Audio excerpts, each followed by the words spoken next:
Вашето дете има Даунов синдром е реченица со која што се соочиле многу семејства во Македонија. Статистиката точни бројки нема, но медицината има објаснување. Честопати стравот од непознатото не тера да ги видиме само аномалиите, не и целосната слика. А таа знае да биде толку топла, поинаква, длабока и единствена.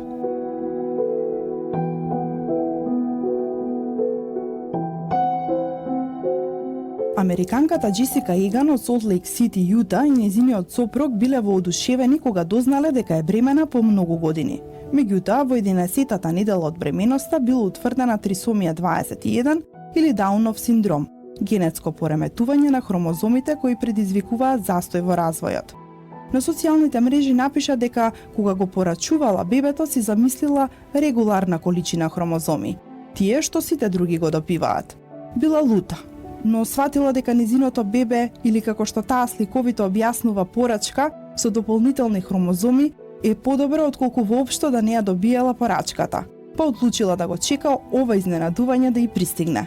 Сега, кога веќе 2 месеци има незината ќерка, пишува со желба да ги охрабри сите мајки, доколку им се нудат екстра хромозоми, да си ги земат.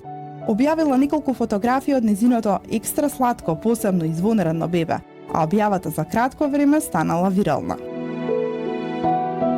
Лесно се достапни информации за тоа што представува Дауновиот синдром. Генерално, тие информации ја кажуваат негативната страна и типично стереотипните информации кои ги знаат луѓето, што немаат некој близок со Даунов синдром. Always look on the bright side of life.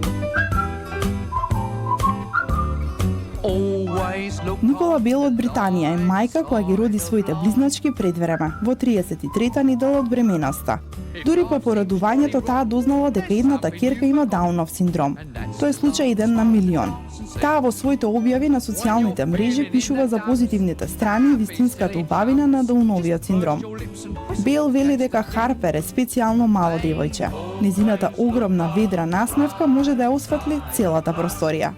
Во отворен дневник пишува дека ако верувавте во се што медицинските информации ве наведуваа да верувате, ќе си мислевте дека вашето дете нема да може да постигне ништо во животот, но тоа може да постигне и ќе постигне. Незината ќерка Харпер веќе го има усовршено превртувањето, ја држи цврсто главата и дури седи сама во своето столче, исто како незината сестра близначка.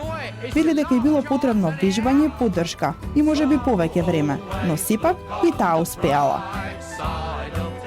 Научно докажано е дека вашиот живот ќе биде многу посреќен ако имате пријател, член од семејството или колега со Даунов синдром, со кого поминувате многу време. Тие имаат способност да наоѓаат искрена љубов во се, а треба сите да учиме лекција од нивната способност да не се грижат за малите нешта. Голема заблуда е дека лицата со Даунов синдром умираат млади. Голем дел од нив живеат до нивните 60-ти години. Лицата со Даунов синдром стекнуваат пријатели, создаваат врски и можат да стапат во брак. Лицата со Даунов синдром ќе имаат огромно влијание на твојот живот. Тие ќе те научат што е сила, ќе ти помогнат да станеш многу подобра личност од што никогаш си помислувал дека можеш да бидеш.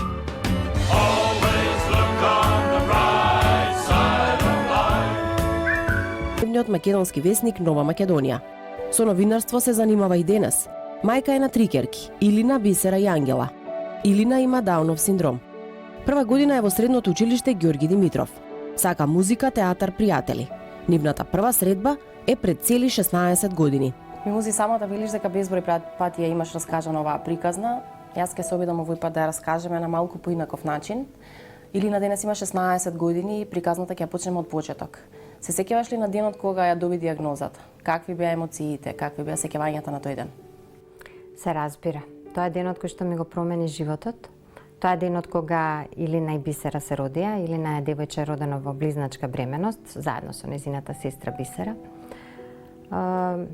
Тоа беше пред 16 години. Знаете и самите, секој од своето искуство знае дека на негативните емоции некако помалку се сеќаваме, на негативните работи, на она што не направила се чувствуваме, што не направила се чувствуваме лошо. Повеќе се сеќаваме на убавите нешта. Но и ве бидејќи ме прашувате, да, тоа беше моментот кој што навистина ми го смени животот. Чувствата на кои што се сеќавам се шок, ако тоа може да се нарече чувство или тоа е некаков микс на емоции, страв, некаква неизвестност и некаков страв дека ја самата не ќе можам да се справам со таа ситуација. Под напливот на тие негативни емоции вие не можете да видите што навистина се случува. И дека сега просто се корам себе си што не успеав да ископам, што се вели, капка радост во тој момент. Него остана само стравот и тагата. А од каде произлегува стравот? Стравот доаѓа од неизвестноста, односно од неинформираноста, од тоа што не знаете со што се соочувате. Она што јас го знаев во тој момент беше дека добив дете со Даунов синдром, но не знаев што да очекувам понатаму. Не знаев дека јас не добив оштетен предмет, како да кажам, туку живо суштество со многу висока емоционална интелигенција, која што понатаму во животот ми донесе многу сознанија за мене и за светот и многу радост. Имаше ли соодветни лица кои што можеа во тој момент да ти помогнат барем со информации?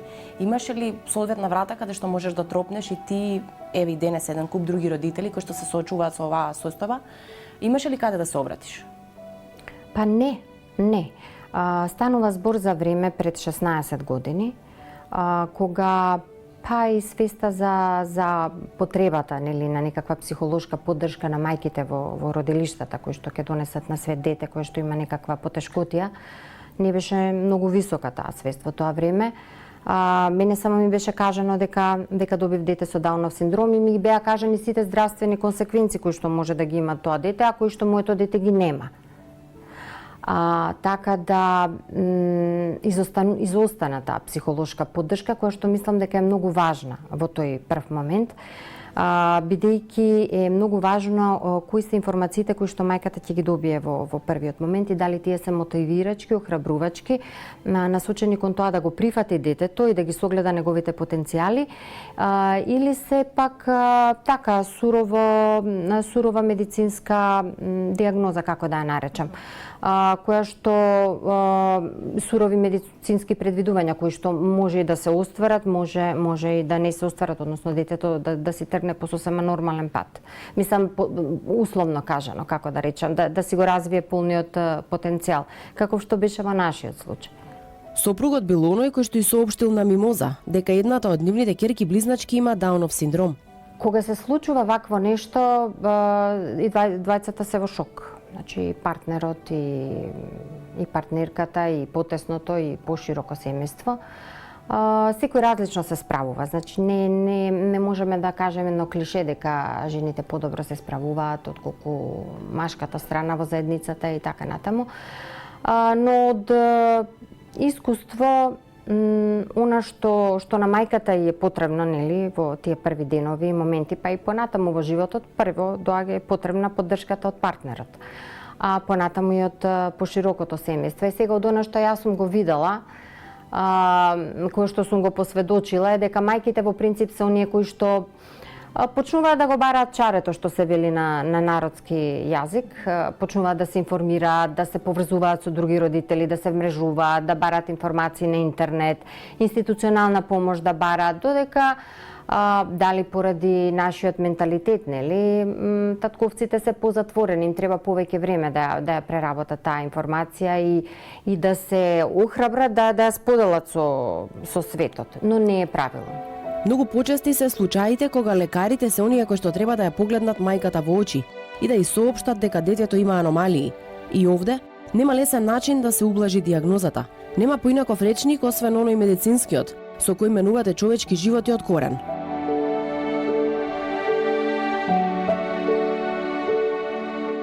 За една личност нормално да расте и да се развива, неопходна е постојаноста на хромозомскиот број. Секаков вид на намалување и зголемување на хромозомскиот број доведува до промени. Дауновиот синдром е медицинска состојба која се манифестира како хромозомска абнормалност. Името го добила по британскиот доктор Џон Лангдон Даун, кој прецизно ги опишува карактеристиките на овој синдром уште во 1866 година. Податоците покажуваат дека поради некоја вродена аномалија годишно во светот умираат околу 300.000 новороденчиња во период од 4 недели по раѓањето. Напредокот во однос на диагностиката, во текот на бременоста, преку проценка за тоа како се развива плодот, не само преку прегледи на гинеколози и акушери, туку и специјалисти од детска хирургија, детска кардиологија, кардиохирургија, неврохирургија, доведува до рано диагностицирање уште во бременоста дали и какви аномалии има плодот. Во случај на вродена аномалија кај плодот, жената врз основа на мислење од овие специјалисти има право да ја прекине бременоста.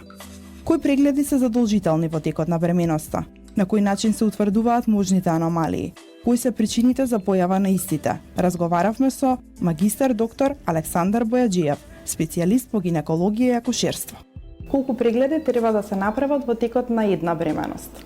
Зависно од тоа дали станува збор за прва бременост, втора бременост, високоризична бременост, значи тоа е сепак индивидуално, но најчесто секој месец се прави ултразвучен преглед, мерење на крвниот притисок, крвна слика, анализа на мокраќата и слично, но оние најважни прегледи кои што се во бременоста се во првиот скрининг од 11 до 13,6 недели, вториот скрининг околу 22-та недела и уште еден преглед околу 28-та недела. Значи тие се најклучните прегледи што треба да бидат направени во бременоста. Покрај рутинските прегледи во кои се следи крвниот притисок на мајката, крвната слика, големината, тежината на плодот, треба ли да се направат некои поспецифични прегледи?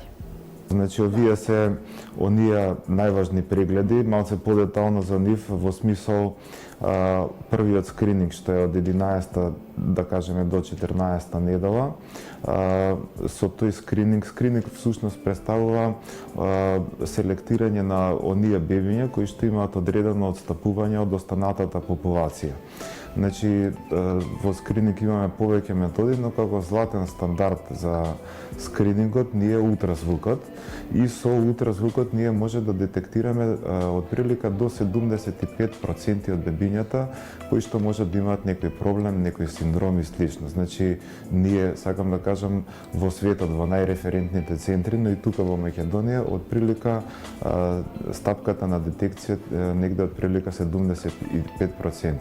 Има и други, значи, комплементарни методи кои што ги употребуваме за да ја зголемиме тој процент на откриеност на бебињата кои би имале некој проблем, како што се одредени биохемиски маркери кои што воколку се додат на ултразвучниот скрининг може стапката на детекција да ја качат на 80-85 па дури до 90%.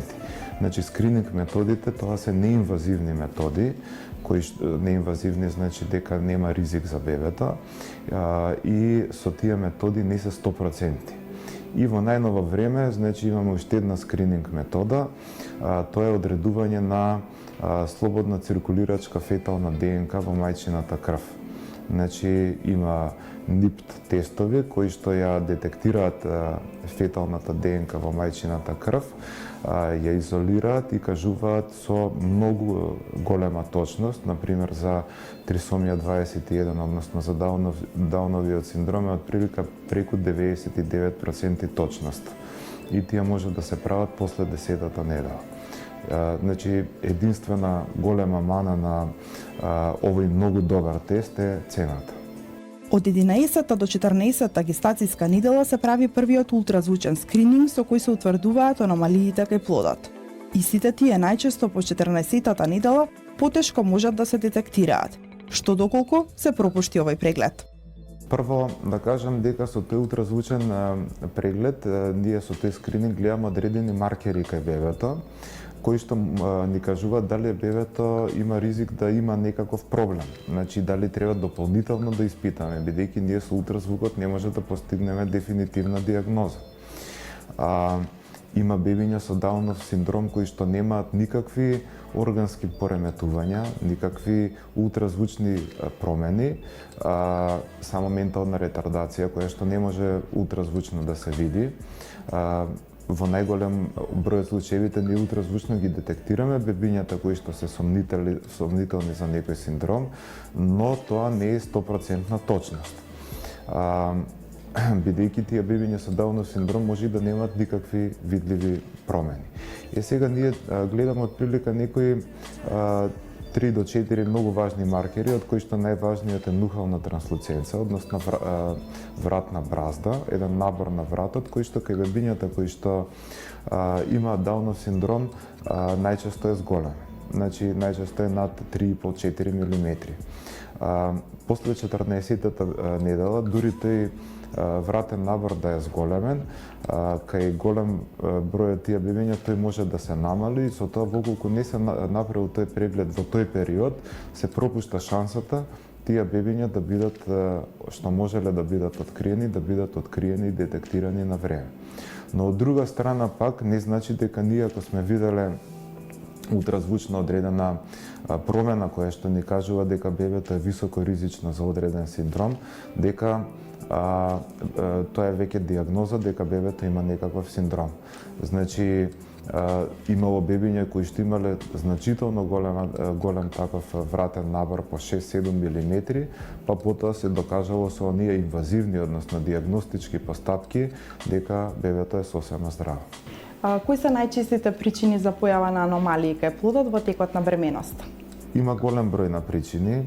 Значи, може да бидат причините генетски, може да бидат грешки во самото формирање на бебето, може да биде комбинација на генетски во комбинација со од надворешната средина фактори. Еве една актуелна, да речеме, тема што е аутизмот. Аутизмот реално скоро и да не може ултразвучно, значи да биде откриен, бидејќи научниците мислам се уште не се сигурни што е точната причина што ја дефинира таа состојба. Најчесто се смета дека е полигенетска причина, повеќе гени се одговорни во комбинација со надворешните влијанија. Од надворешните влијанија е утврдено дека загадениот воздух, ниското ниво на железо во крвта кај мајката, невнесувањето на фолна киселина кај оние бебиња што се генетски предиспонирани може за 7 пати да го качи веројатноста за појавата на аутизам, така да голем број на влијанија од надворешната средина може да бидат одговорни за одредени генетски предиспозиции. Од друга страна, одредени гени кои што се одговорни, кои што се смета дека се одговорни за појавата на аутизам, кај една особа може да дадат некоја тешка форма на аутизам, кај друга особа некоја лесна форма, а кај трета особа воопшто да нема никакви проблеми таа особа. Така да сакам да кажам дека голем број на фактори може да бидат и генетски, но во комбинација со надворешната средина тие може да се изразат во многу поинаква варијанта. Доколку се откријат аномалии во текот на бременоста, на кој начин им соопштувате на пациентите и дали тие сами ја носат одлуката, дали ќе го родат тоа дете или пак ќе ја прекинат бременоста? Дали им сугерирате на одлуката? Најважно од се е да имаме точна представа, односно точна диагноза за каков тип на аномалија станува збор, за последиците кои што таа аномалија може да ги донесе до животот и однесувањето на плодот и на целокупната фамилија со тоа нормално. И после тоа све им го соопштуваме на пациентите, но за жал во Македонија многу лесно луѓето се одлучуваат за прекин на бременоста, дури за многу лесни аномалии, така да кажеме. А правилото би требало да биде дека она што не е спојиво со живот, значи оние аномалии кои што не се спојиви со живот, дека тие бременности треба да бидат прекинати. Значи во други земји како Италија има многу по-ригорозни закони што се однос на прекинување на бременоста. На нашите фамилии, значи, им е дозволено да ја прекинат бременоста, но нашата задача е детално убаво да им објасниме, значи, за каков тип на аномалија станува збор, со какви проблеми тоа дете би се соочило и секако да сугерираме во кога станува збор за некоја полесен недостаток и слично, да ги охрабриме да не ја прекинат таа бременост. Мајка на ќерка со Даунов синдром му испрати емотивно писмо на докторот, која советувал да го абортира нероденото дете затоа што ќе се намалел квалитетот на живот на незиното семејство. На малата Еми бил диагностициран Даунов синдром пред да се роди, па на Кортни бил даден избор да го задржи детето или не. Докторот ја советувал да избере втората варијанта, но Кортни не го послушала и ја продолжила бременоста. Сега, таа преку писмо му порача на докторот дека сгрешил, дека незината ќерка не го влошила животот, туку бескрајно го подобрила и дека посакува следниот пат, кога тој ќе види дете со Даунов синдром во утробата, да ја погледне трудницата во очи и да ја рече: "Твоето бебе е совршено."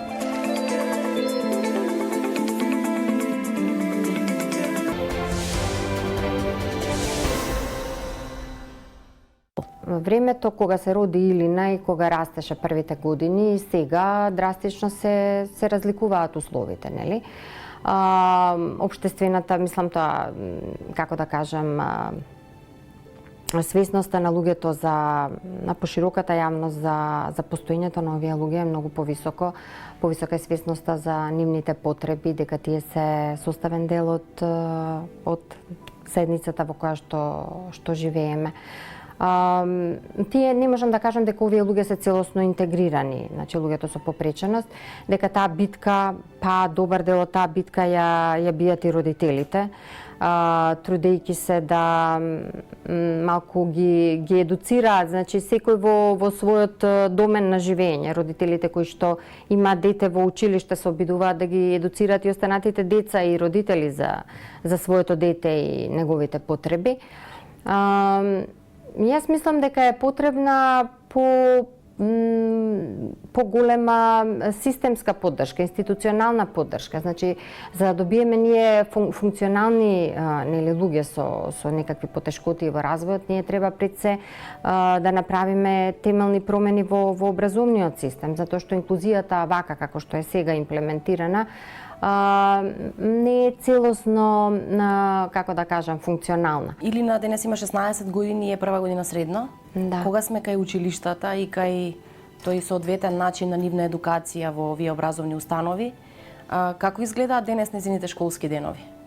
Па многу радосни се, на моје големо изненадување, затоа што таа доживеа еден мал шок кога премина од основно во средно образование, сега е во прва година во гимназијата Ѓорги Димитров во одсек пейзажно уредување и хортикултура. И беше малку шок, бидејќи сепак условите се малку посурови, не се така, како да кажам, прилагодени на незините потреби како во основно училиште. Таа има помагател кој што и помага, кој што ја зема секој ден од дома, ја носи во училиште и помага околу завршување на обврските во училиште, понекогаш и ја враќа назад, но нема образовен асистент, што за мене беше малку страшно на почеток, затоа што мислев дека Илина не ќе може да се вклопи, дека обемноста на материјата и комплексноста на материјата дека ќе ја исплаши, но не се случи тоа, напротив, таа доби дополнителна мотивација и сега многу често ја наоѓам дома со отворена книга како учи, си повторува лекции, не секогаш со брилјантен резултат, но мотивацијата е голема. Кај неа голема. Незините интереси флуктуираат, се менуваат, како да кажам. Она од секогаш ја интересирала музика и сака да слуша музика, сака да пее, покрај тоа што не е нешто многу музикална, таа секогаш се пее. Сака се што е поврзано со музика, со танц, обожава да оди на пливање, 2 пати до 3 пати неделно јас ја носам на тренинзи по пливање. Сака се што има врска со некаква перформативност, танц, театар, така да одиме и на часови во колективот Ветерница, каде што се извонредно сензибилизирани за потребите на овие деца. Што сака друго? Сака се што сакат незините врсници. Значи, јас не би правила никаква дистинкција дека децата со Даунов синдром сакат нешто поинакво од типичните деца на нивна возраст. На многу места прочитав дека децата со Даунов синдром ги викаат и гушкачи. Колку често знае таа преградка од Илина да ти голесни, буквално ти голесни денот? Ма како не, таа се случува кога најмалку очекувам, кога јас дури преокупирана со своите грижи и дневни проблеми не ја ни забележувам дека е тука до мене и баш во најтешките моменти знае да ми се фрли во преградка и да да си кажам дека она вистина знае да го види моментот кога ти е потребна поддршка. Тоа велам имаат неверојатна емоционална интелигенција.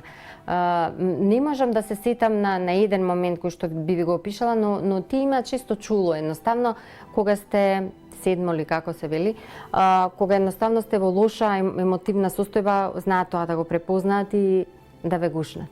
Оваа своја приказна, но и приказните на 14 други семејства на деца со попреченост, Мимоза заедно со Емилија Георгиевска-Наневска ги раскажаа пред 3 години на 198 страници и ги сместија помеѓу две корици. Четивото со наслов "Живот вреден за живење" несомнено натерало многу други семејства да почувствуваат дека не се сами. Процесот беше долг, но не би рекла макотрпен, бидејќи беше чисто задоволство. Јас толку сакав да ја направиме оваа книга. Јас не сум автор, туку коавтор на книгата, заедно со психологот Емилија Георгиевска-Наневска и фотографот Драги Неделчевски од Тетово. И двајцата имаат деца со попреченост. Така да, кога ние некако по игра на случајот се сретнавме, се роди приказната вистина, идејата овие приказни да се прибележат. Потоа, нели, со тие родители со кои што бевме во контакт, исто така разговаравме околу тоа дали би сакале да раскажат својата приказна, и тие што се согласија се во книгата. Она што е пионерски потват во оваа книга е тоа што за прв пат тука самите лица со попреченост, па дури со интелектуална попреченост, зборуваат за себе, и тоа на еден многу интересен, многу шармантен начин и мотивирачки, предпоставувам, за луѓето. Животот со дете со попреченост, живот вреден за живење, е приказна уникатна и посебна за секое едно семејство. Нема универзални зборови кои што носат олеснување или утеха, но има пораки кои што носат мотив и сигурност, без страв да се тргне во непознатото. Значи, може би е неблагодарно да советувам некого од ваква временска дистанца. Значи, јас сум поминала 16 години и сега имам чувство дека од моментот кога се родила Илина и кога ми се случила таа некаква траума, да ја наречеме условно кажано, имам чувство дека сум сосема друг човек. Јас тоа сум го прифатила, живеам со тоа, се трудиме да го извлечеме максимумот од секој ден и максимумот од Илина.